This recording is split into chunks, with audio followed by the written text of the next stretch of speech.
Hi there, this is Shane, And this is Bob. and we're here with another battle report from Miscast Gaming. So today we're going to have a battle report between my Infernal Dwarves and Bob's Highborn Elves at 4,500 points. So this is Bob's Highborn Elf list. Bob, take us through it. Alright, so my list includes three wonderful characters, including my prince, who's my general, the queen's companion, he's got a bow, and he's got the wonderful Spear of the Blazing Dawn and a Destiny's Call. I have a wizard master of pyromancy, who is carrying a Talisman of the Void, a commander BSB, master of Kennerig Tower, and he's got the Elu's Heart alongside two Aether Icons.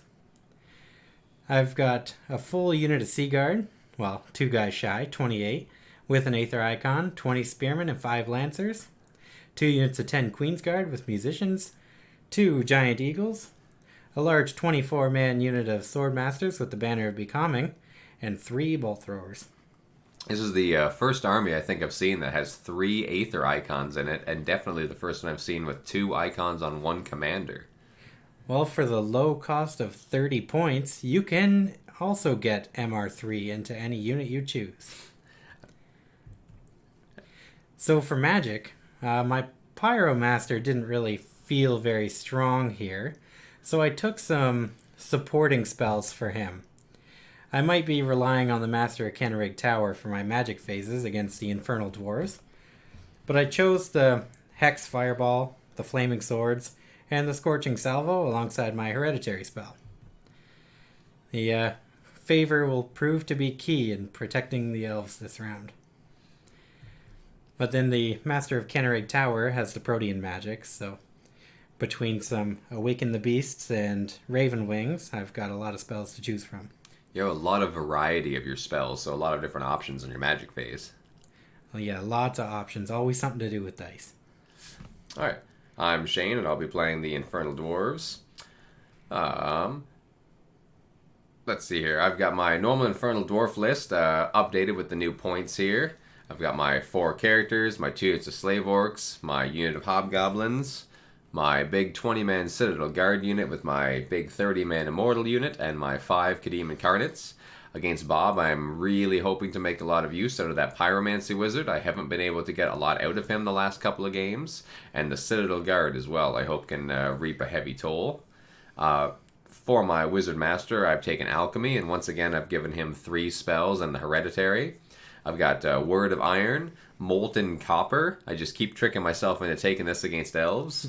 And I don't know why. I don't know why either. And Silver Spike, which is just always a useful spell for me in this lore. Here's my Hereditary spell, Haze of Magnesia. Once again, this is one that my Wizard Master has. And that way I leave 2 spell slots open for my Wizard Adept of Pyromancy so that he can take Cascading Fire and Pyroclastic Flow. Lots of fireballs. Lots of fireballs. These are the only 2 spells I've taken on this character so far in nearly half a dozen games. It gives me 2 chances to do nearly the same thing and 1 spell I can cast into combat, and it just seems to be the perfect combo for now. So for our game today, we're going to be playing Encircle and Capture the Flags. I believe Bob was the attacker on this one. Yes, I was the attacker in Encircle, and we played Capture the Flags, so we were marking all of our scoring units when I realized how many of them I actually had. It was tough to try and defend them all against the Infernal Dwarves' 3 scoring units. My 3 scoring units. I've got my Citadel Guard, I've got my Immortals, and I've got my Hobgoblins. And of course, if I lose the Immortals, the game's over and it doesn't matter what the objective was. The Citadel Guard are so many points that if I lose them, the game may well be over. And the Hobgoblins are so cheap that I should just be able to hide them for the game and not use them, and it's still worthwhile. Our map today is going to be map 7 here. And here's the beginning of our deployment, starting with Bob. So I straight up just dropped my army on the first deployment step. I found the advantage of taking the first turn was worth more than trying to counter deploy. Since the Infernal Dwarf army didn't have a lot of total units where their placement mattered, I felt like I wasn't going to gain very much information by trying to just delay the deployment, so I would just drop my army and take the first turn. So I see you've got one of your units of spears, your sword masters, and two eagles all positioned at least partially behind this hill. Yeah, I used the hill defensively to try and protect the scoring unit on the side alongside the two eagles. They need to be useful later in the game. So, and I can also use it to protect the sword masters slightly. Depending on where that pyro wizard ended up, I wasn't sure if the sword masters were going to be able to take that much damage. But centrally, I deployed the Sea Guard alongside three of my characters in the unit. The main synergy with the quick to fire and protecting the wizards. The Sea Guard were the mainstay on the army, while the sword masters took up the flank. And I believe there's bolt throwers on both sides of the Sea Guard, alongside my two units of Queen's Guard, kind of positioned behind this little lake here, hoping that anything that wants to come at them might drown. I do have a long history of drowning my incredibly expensive dwarves, so probably a good plan by you. And I had one unit of Lancers positioned off in the far corner. A small scoring unit against alchemy magic. I wasn't confident in their ability to stay alive, but I thought that if I can use them as a distraction at some point, it might be worth more than trying to utilize them in an effective way. Alright, as for my deployment here, I've tried something that I've talked about a lot, but have never actually pulled off so far. I deployed one long line of 20 Slorks in front of my list here. If my deployment looks kind of strange, it's because I've left enough room in the middle so that on my first turn, if those Slorks survive, I can just reform them directly into the center and march both my dwarf units forward. My idea here is that I'll just get some cover out of them, and it's just worth getting some cover. Bob probably won't kill the whole unit, and I'd pay 50 points for -1 to be hit in the first turn, so seems like a good plan. On my left-hand side, closer to the center of the board, there's my Immortals by the woods. Of course, they're bodyguards. They don't care about losing steadfast in the woods. And if they can march into those woods next, any save I can get from those bolt throwers is handy. They've got another unit of Slorks beside them, kind of a detachment to my parent unit. I've got my Hobgoblin Sea Guard behind what's going to be left of those Slorks. My Kadim Incarnates behind my Citadel Guard. And I've got my Pyromancy Wizard in my Citadel Guard and my other three characters in my Immortals. And that's my entire deployment because that's my entire army. So here's how the board sits. And starting our first turn. So, Highborn Elves takes the first turn. My Sword Masters march forward. I feel pretty confident that they're going to win any fight that they engage, especially with the Pyro Wizard on the other side of the board.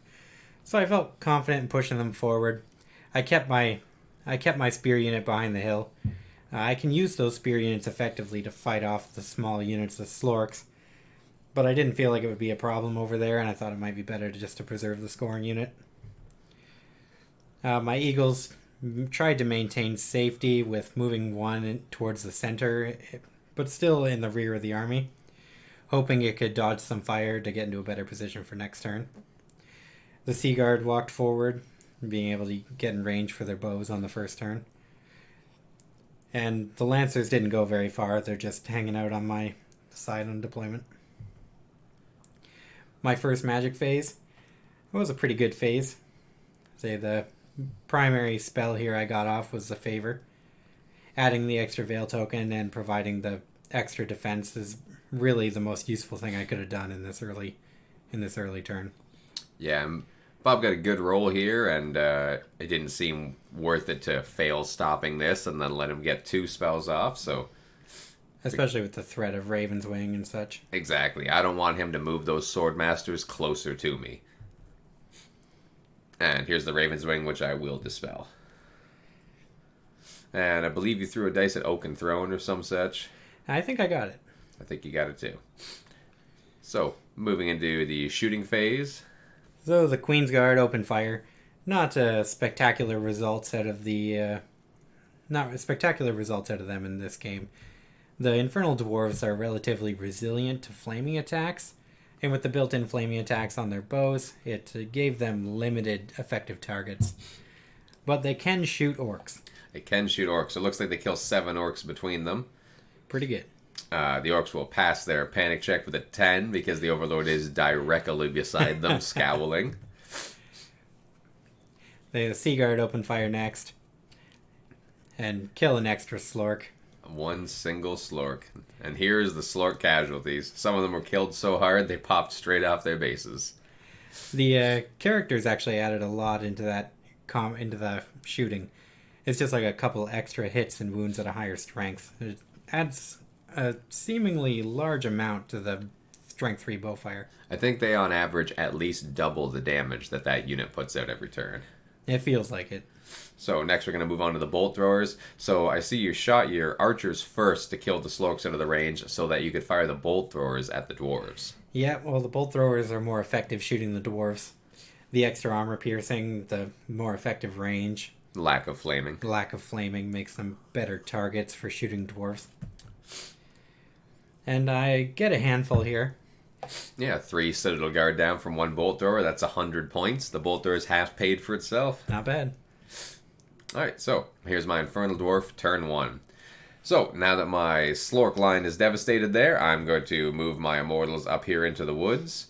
I had a choice of trying to deploy my Citadel Guard and Pyromancer either on my left to try and do as much damage to Bob's Swordmasters as possible, or onto my right.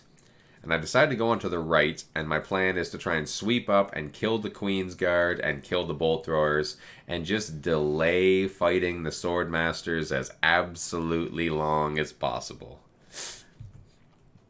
So here's our reformed 9 remaining Slorks. My Hobgoblin Sea Guard are going to reform as well.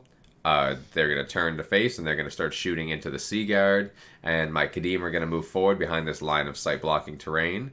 That'll make them frustratingly difficult for Bob to shoot while still leaving me a good line of sight for charges. That darn flying.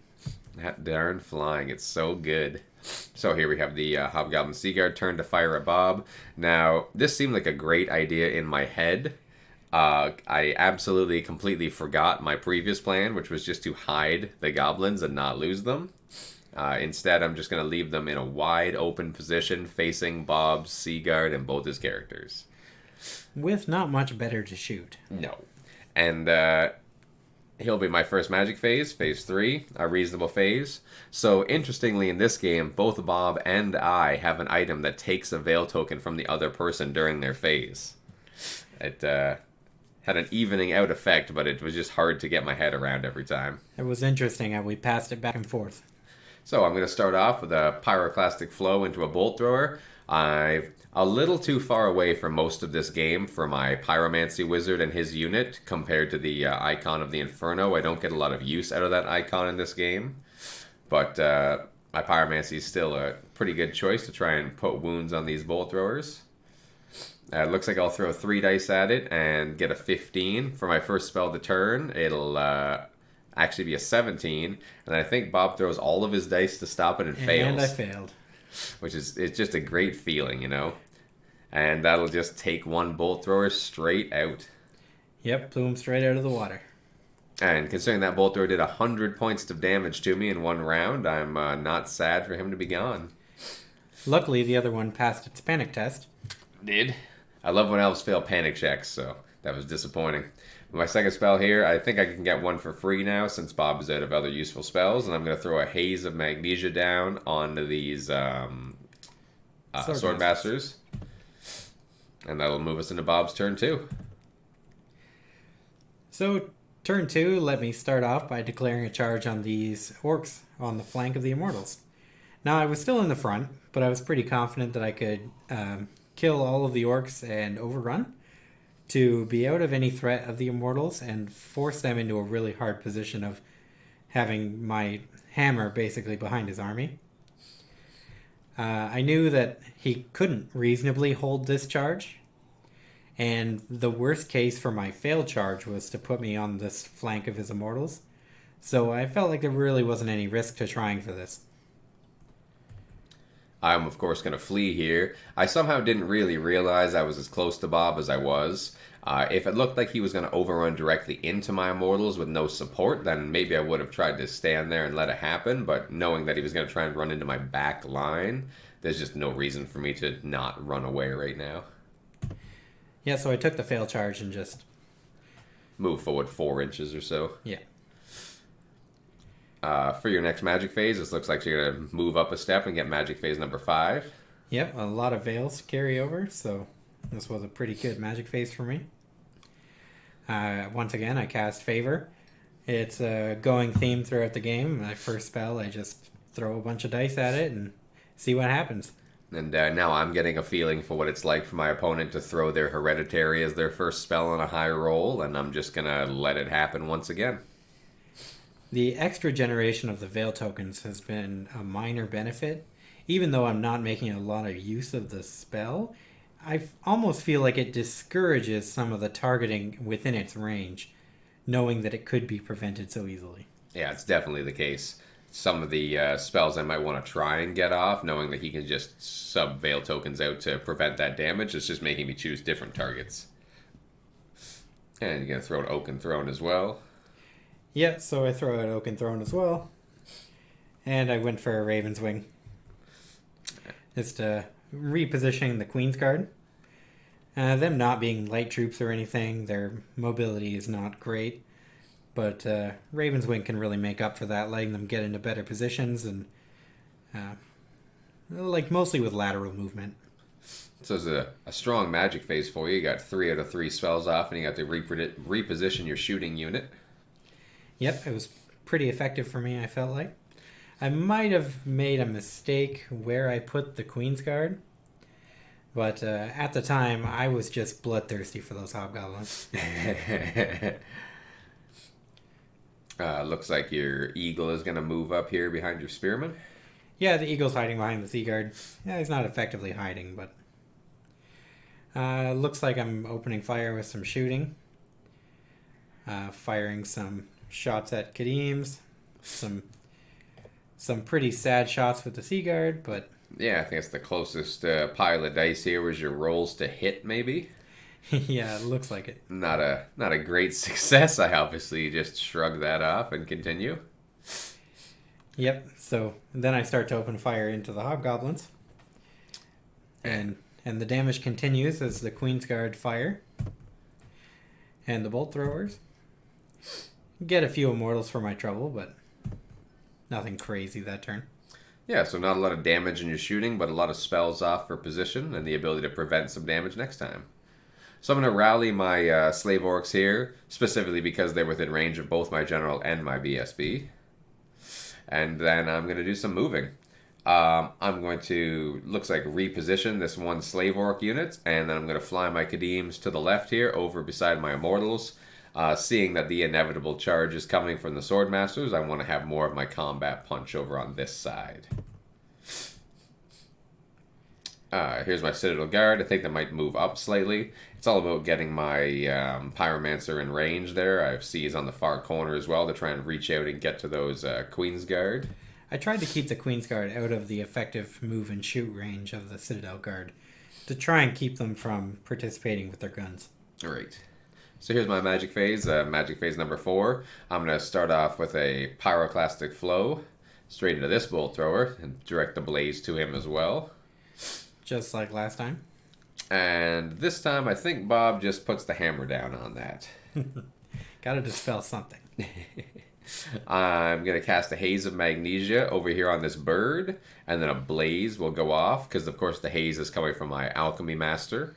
Out of my Immortals, so the icon of the Inferno will activate a blaze on him, and that's an excellent combination on a bird because it basically guarantees I will kill it. Yeah, without any armor, the bird goes down pretty quickly. Yeah. And that has the best possible outcome. Well, the death of the eagle has spooked the Swordmasters. They're just going to turn around and run. And were they outside of your other character's support range? Was that the issue here? Yeah, they were outside of range of the BSB, so they couldn't make use of the reroll. But just my luck. Thankfully, the spearmen don't panic seeing the Swordmasters run. They were a little more brave. And that's going to lead us into Bob's turn 3. So on my turn 3, I decide that this turn I'm going to try and get the Lancers around the flank of those Citadel Guard. If I can pull the Citadel Guard in 2 different directions, I feel like it might be better to survive with my scoring units. I didn't feel like I had enough firepower on that side to really deal with them, so I was more going to try and prevent my losses from here. My Swordmasters rallied with my extra wonderful rule with Martial Discipline, giving me the minimized roll. And then I go right into Magic. There's not really a lot of change of position of most of my main units, and especially since the Swordmasters just rallied. Yeah, with your main combat push just running backwards like that, you probably weren't in a big hurry to move all your shooting elements forward. No. So on my Magic phase, I believe I casted a fire spell at these orcs. Just throw in extra dice. So looks like maybe another Raven's Wing onto these Queen's Guard, moving them farther away. Yeah, it looks like pushing them away from the Citadel Guard. Just try and keep them moving, but keep their shooting going. I guess it also moves them farther away from the bolt thrower, so if I kill the bolt thrower, there's no chance they panic. Yeah, I gotta worry about stuff like that.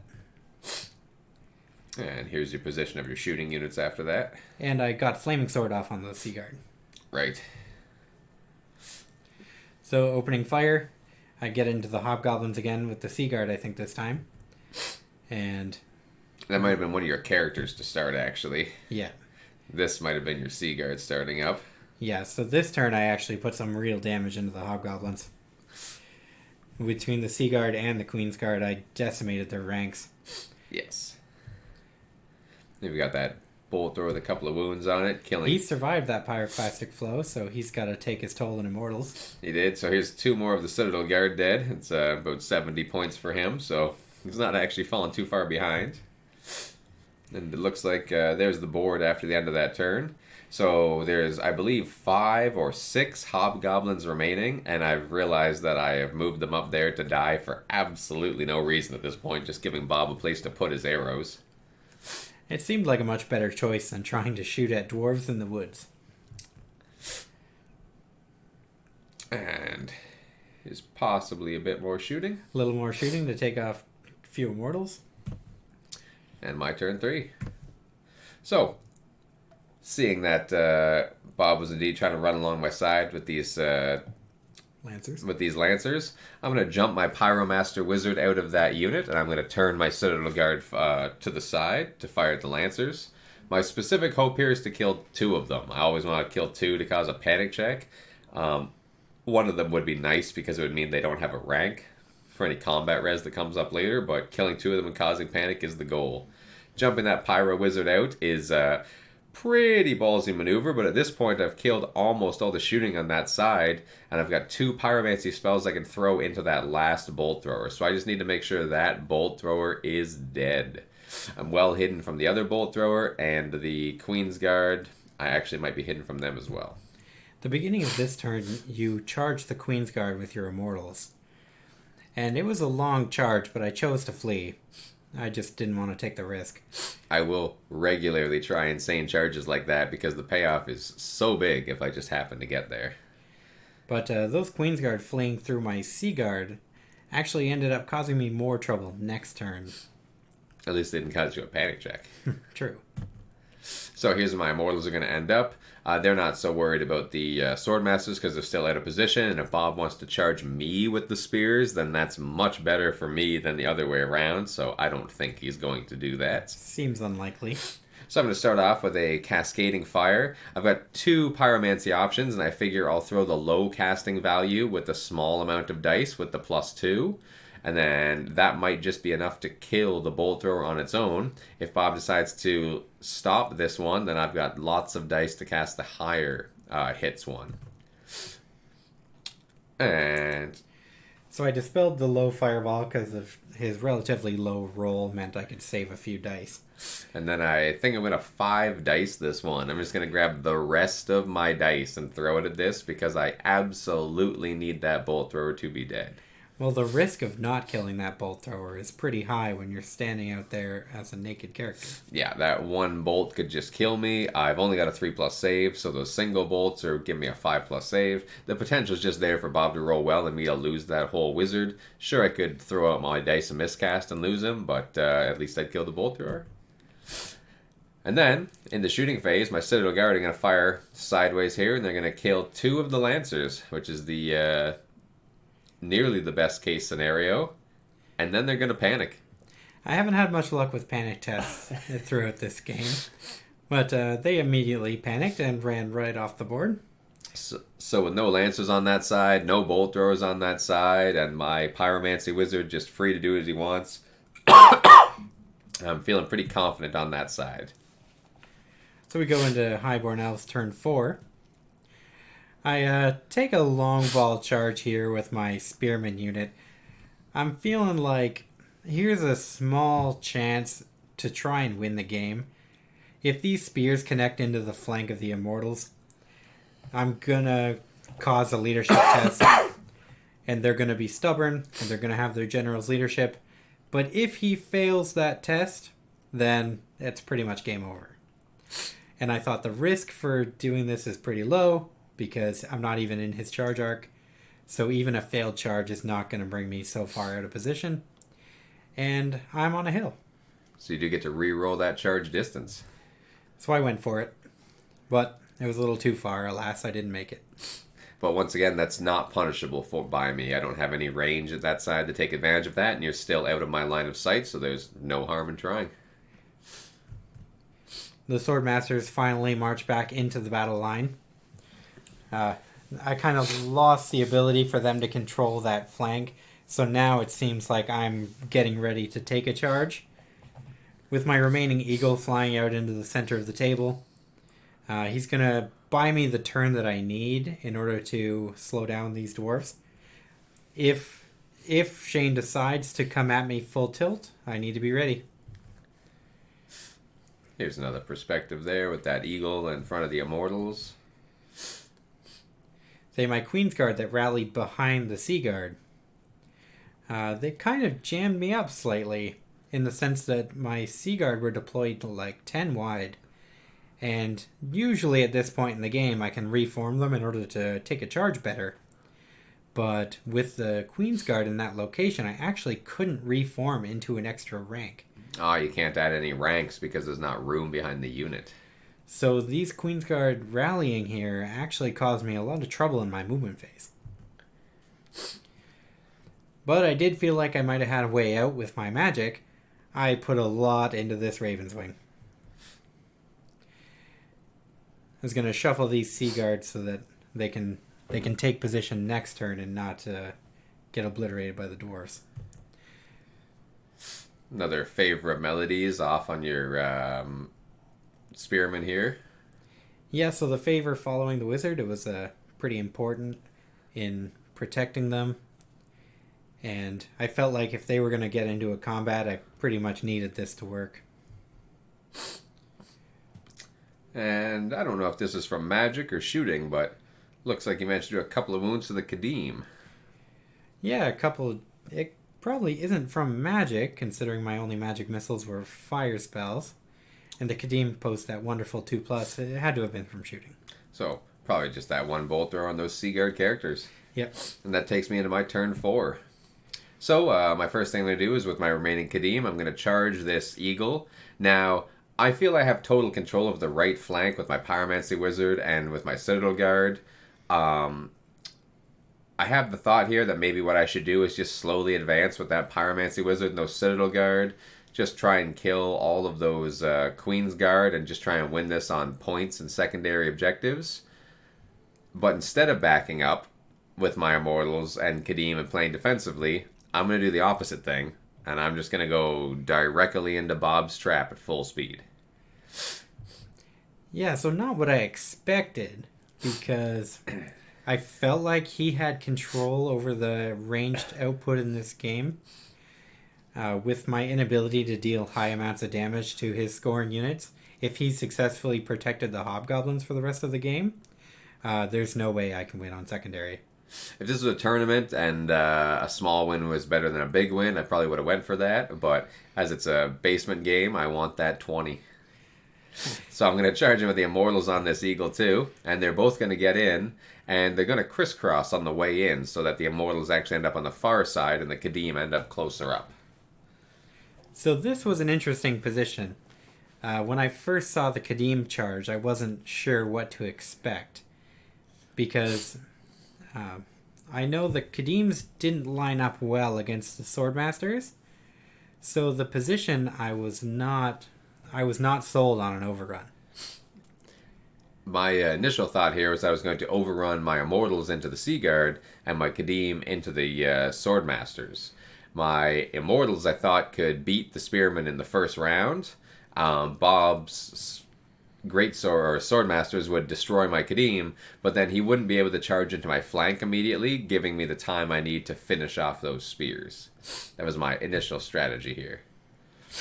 For the rest of my movement, my Citadel Guard are going to reform and start moving forward to either march next turn into range or just move into range.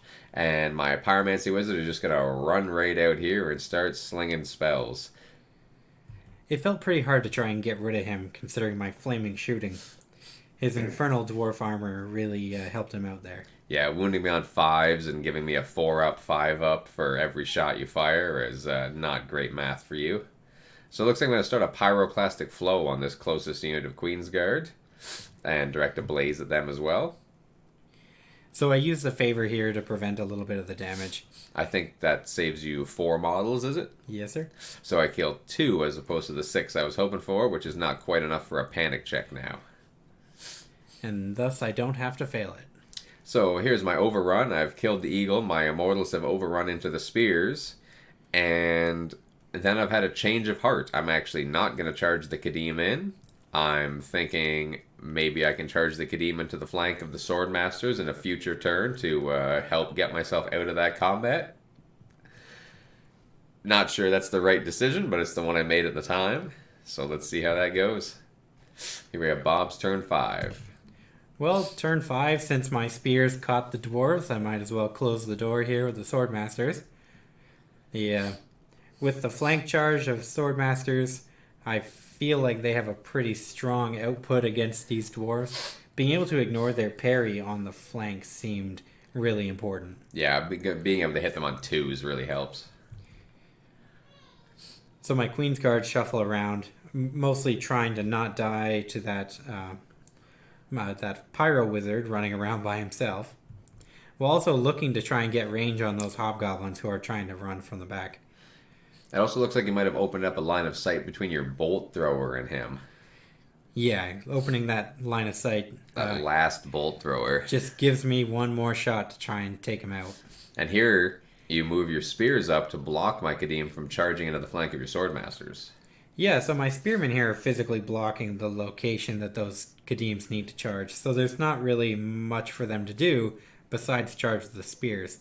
So in a way, I kind of chaffed him, but at least I know I'm going to hold him up for a turn, so I felt like if I'm already losing the secondary, so I might as well use these spears to something they can do effectively. We got Magic Phase 3 for Bob this turn, and he's going to start off with a fan favorite. Yep, casting favor again. Any time I can prevent wounds on these toughness 3 elves is pretty valuable.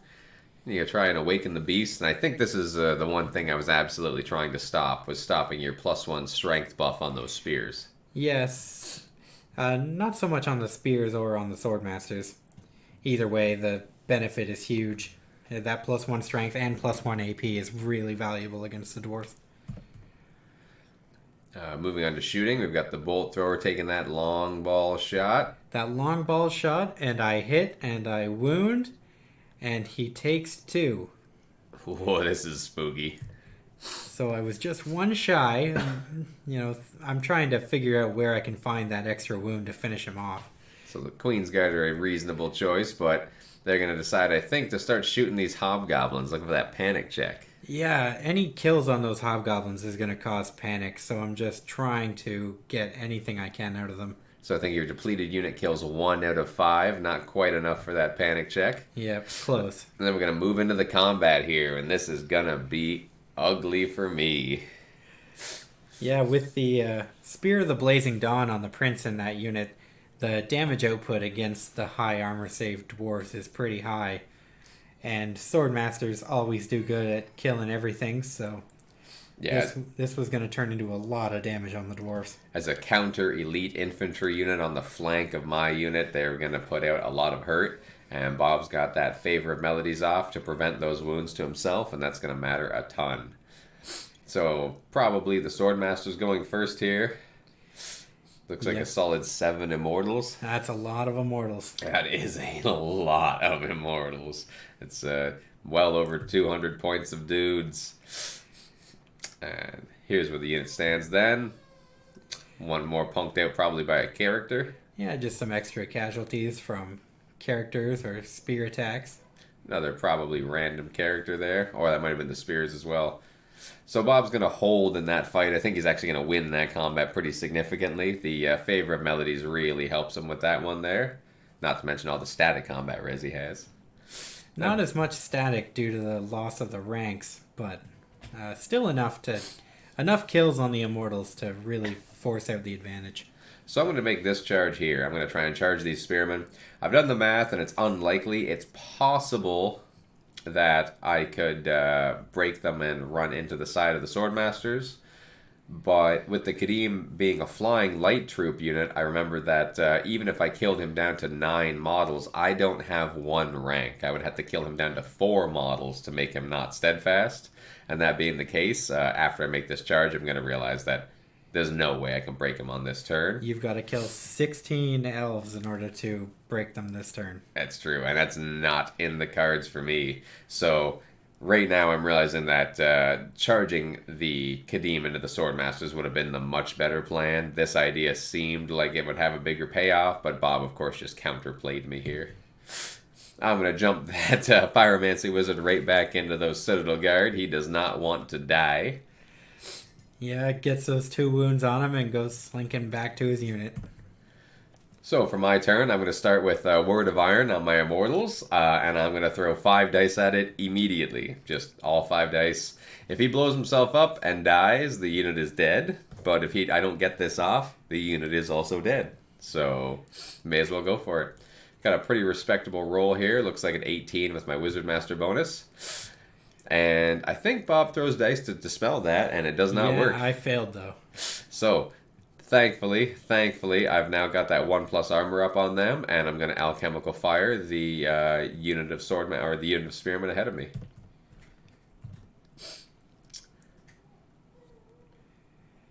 This might be for my shooting. I'm not exactly sure, but it doesn't matter because I will still take off a pile. That was a solid pile of dead Queensguard from the guns of the dwarfs. But I passed my panic test, so... Moving into combat here, Bob's going to spear down one of my Kadim, passing his fear check, and then I'm going to kill this many back. It was a lot. It was a lot, but it's 3 too few to break his steadfast. Over on this side, I think this turn I may be challenged with my wizard, or accepted a challenge by wizard. Oh, yeah. Actually, I believe this turn, the first turn, I had challenged with my wizard, and you accepted with one of your characters. Yeah, my prince took the challenge, and I was really hoping to be able to kill his wizard before he was able to get another magic phase. I thought the likelihood of the extra strength 5 attacks, and I believe your wizard's lack of a ward save. Yes, only with that 3-up armor save. Would really give me the chance to kill him in a single round. That Spear of the Blazing Dawn does amazing work at AP 5. I burnt my crush attack on him, I believe, trying to kill your character out on the first turn, but it was not to be.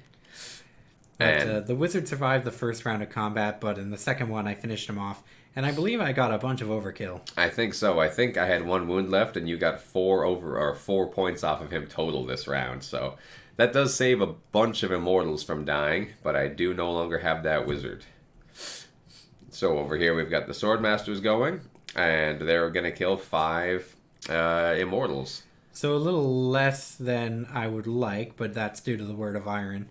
the extra armor save really does help. Yeah, getting that 3+ instead of a 5+ is a pretty significant difference. Still, there are not very many immortals left. They are going to swing back, though, and they are going to continue killing a huge amount of spearmen. Yep, so the spearmen take a lot of damage. And I believe I used a favor a little bit this turn, too, to prevent some damage. I was really hoping here I could win this combat just by killing an obscene amount of spearmen and get really lucky and break his characters out of there, and that would let me turn to at least face the Swordmasters. But Bob's going to put a few more wounds on me here, and I believe we're going to stick at the end of this. Yeah, so I think it was this turn that you actually directed a bunch of attacks and killed my wizard.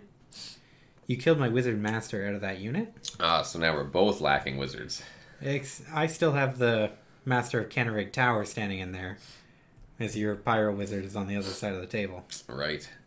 So, Bob's magic phase there. Let's start with an Awaken the Beast again. So the big important spell that's still around, the Awaken the Beast. If I can get this off on the Swordmasters, then I can sort of counteract that extra armor. I think I'm going to stop the Awaken, throw everything I have to stop the Awaken the Beast, and then Magic's going to see, or Shooting's going to see Bob kill 2 of the Hobgoblins. I'm really trying to finish them off, but they are just running, and it's hard to catch them. And I think that's my panic check up there for being murdered, so they're going to be completely okay and continue heading on home. Yeah, my bolt thrower doesn't have many great targets here, so I'm just shooting at dwarves. You know, if I roll really well and he fails a bunch of saves, then maybe I can get a panic test. Not to be, though, and we're going to end up back here in combat again. Oh, it looks like you did get the Awaken the Beast off on the Swordmasters. Yeah, so the Awaken the Beast did go off, and that is going to add a lot of output here to the Swordmasters. And since there's not much Seaguard left alive that can get killed, I feel like combat's got to swing in my favor this turn. Yeah, it's an excellent point. I actually can't direct very much damage towards the Swordmasters, even if I wanted to. So my output is basically nil now. This might be one of your characters starting off the run. Another character starting off the run. And that's probably your Swordmasters. Yep, say between the Swordmasters and the Prince, the damage output here on the Immortals is probably still really high. And I killed them down to their last rank. Oof, oof. It looks like I got 1 Swordmaster out of you and the remainder of the Seaguard. So all of the Seaguard are gone. But my 2 characters remain, alongside my near entire unit of Swordmasters. I'm missing one guy, 2 guys. So I'm going to have 4 immortals left, and they are just going to steadfast stick here. Stubborn. And Bob is going to reform the Swordmasters. Now, talk me through this one, Bob. Alright, so I figured that that fight with the Immortals is already pretty much handled. The Immortals are devastated, and I feel like I'm going to have them dead by the next turn. So the Swordmasters are preparing to take the charge from the Kadims that have just finished off the Spearmen. I don't want to take that charge on my flank because I just can't direct enough attacks to prevent them from fighting back. But here, by reforming this way, I'm still in contact with the Immortals, and now if the Kadims charge me on the front, they're going to get killed before they even fight. Right, so you had 3 Swordmasters in contact with my 1 rank of Immortals before. You've reformed here. You still have 3 in contact. So everything's in a good position for you. So here's my turn 6, last turn of the game.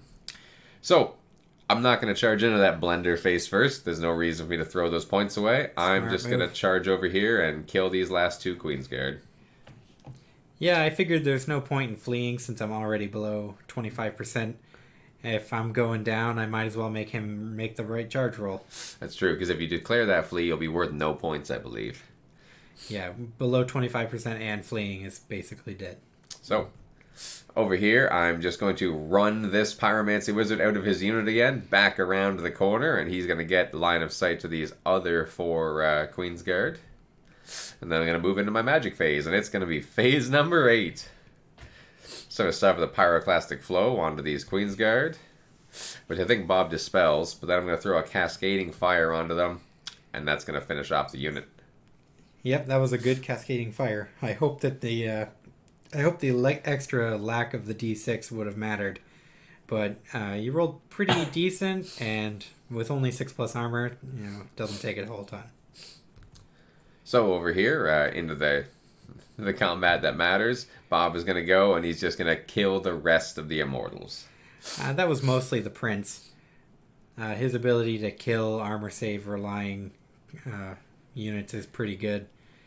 The prince kills the rest of the immortals, and the swordmaster's damage output onto the enemy characters is not really high, but I do put 2 wounds onto the BSB. Yeah, my Word of Iron is of course gone now. My BSB is just he's just Resilience 5 with a 3+ armor save. I've got no parry to the side, and Bob's going to be Strength 6 there with his Awaken the Beast. So I'm just lucky he didn't kill my BSB. It was close. It was close. Your overlord declared a challenge this turn, which I needed my prince to finish off the rest of the immortals. So my Master of Canterbury Tower stepped up to fight the overlord in hand-to-hand combat. Bob's no longer flammable, so I don't do the multiple wounds anymore, but it appears I don't need it to finish off one puny elf wizard. Yeah, when I have toughness 3 and a 6+ armor save, I wasn't looking to fight a dwarf overlord. But sometimes you have to step up. So, I'm going to lose this combat, and I'm no longer going to be steadfast, but I'm just going to get that sweet, sweet, great leadership role to keep both my characters there. I was really hoping they were going to run. So that's going to be the end of our game. That's not right. Just a quick run through of our play again here, some of our high moments. So here we go. Our points difference is going to be a 13-7 in my favor. It was a solid advantage for the dwarves.